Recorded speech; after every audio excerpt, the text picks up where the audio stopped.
Why Gender Roles Are Awful by Morghin and Ocean. A word from RuPaul.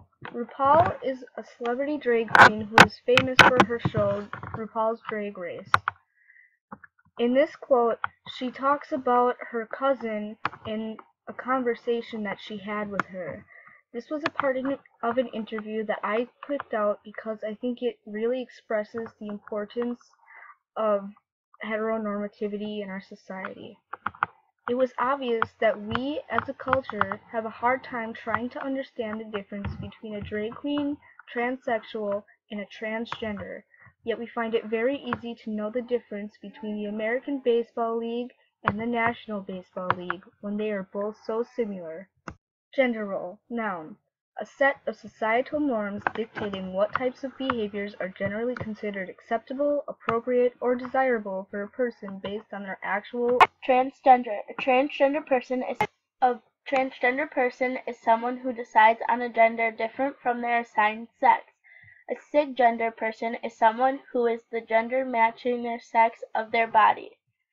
Transsexual. A person who emotionally and psychologically feels that they belong to the opposite sex. Intersex. Between being male and being female. Fluid. LGBTQIAPD+, the umbrella term for the entire queer community. The importance of LGBTQIAPD+. We all know LGBTQ, but did you know that the Q can also mean questioning or unsure of one's sexual orientation? Intersex we explained on the last slide. Asexual is when you have no sexual preference at all because you don't really want any sexual intercourse or relations. P is for pansexual, sort of the opposite of asexual. Gender doesn't matter to you. D is for demisexual, a sexual orientation that is similar to asexual, however with the exception of one or two very, very close individuals. Rates and statistics. Gay, lesbian, and bisexual youths attempt suicide at a rate 2 to 4 times higher than their straight peers. The rate of attempted suicide for transgender youth is 26%.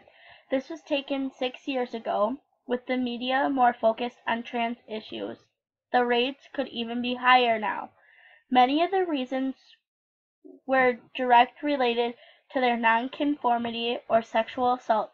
75 to 82% of transgender youth feel unsafe at school. Statistics continued. 41% of transgender people attempt suicide, mostly because of sexual assault, school harassment, and loss of jobs due to bias. 19% of trans people were abused by their families, and male to females are more likely to receive abuse from families. 26% of trans people have lost a job due to their identity. This happens a lot in more than just the trans community, and this is an issue that's been receiving a lot of spotlight in the media, with employers being biased against their employees' view on the LGBTA community. Imagine you are abducted by an alien and you are put into an alien's body, and you are expected to act like that alien culture despite being human. This is essentially how trans people describe being forced to follow gender norms from their assigned sex to their fully transitioned sex. There is also a set of stereotypes that they are expected to act upon, despite having transitioned in legal documents being charged. A large percent of people will purposely misgender you. How misgendering gay couples hurts them. Ask any homosexual couple. They've all been asked, so, who's the boy and who's the girl? This is bad because it undermines the importance of same-sex relationships by straightening them. It's especially hurtful in lesbian relationships, where there are hundreds of negative stereotypes of women who don't follow gender norms, which are all derived from others' view of proper gender roles in any relationship. Typically, women who don't follow gender roles are more considered to be bad than males.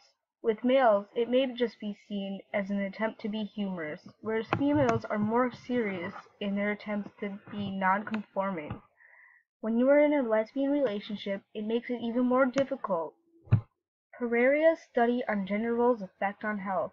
In a study with 14-year-olds, Pereira found that teens regulate their behavior in potentially harmful ways. Both groups, male and female, explained that they wished that they didn't have to care so much about what's girl and boyish. During the entire study, all of them showed anxieties about the roles they were expected to follow, as if they were breaking rules. They include anxiety, insecurity, stress, and low self-esteem in both boys and girls. Gender roles are a pattern formed by society. There is little evidence suggesting that gender roles are natural that hasn't been contradicted by evidence that it is not. Children in families with strict or tight gender roles or norms already make distinguished views on what toys are for what gender. Children in families with open and equal roles who don't stress gender roles typically voice the opinion that anyone could play with any toy.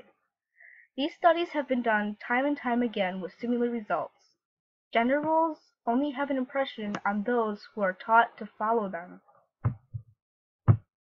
In this political cartoon, you see the government holding a transgender bathroom bill, an issue the trans community has gotten a lot of trouble about lately. He is also demanding to check the trans girl's privates to let her use the female bathroom. The issue about whether or not trans people should be accepted into gendered bathrooms has been along for a long time.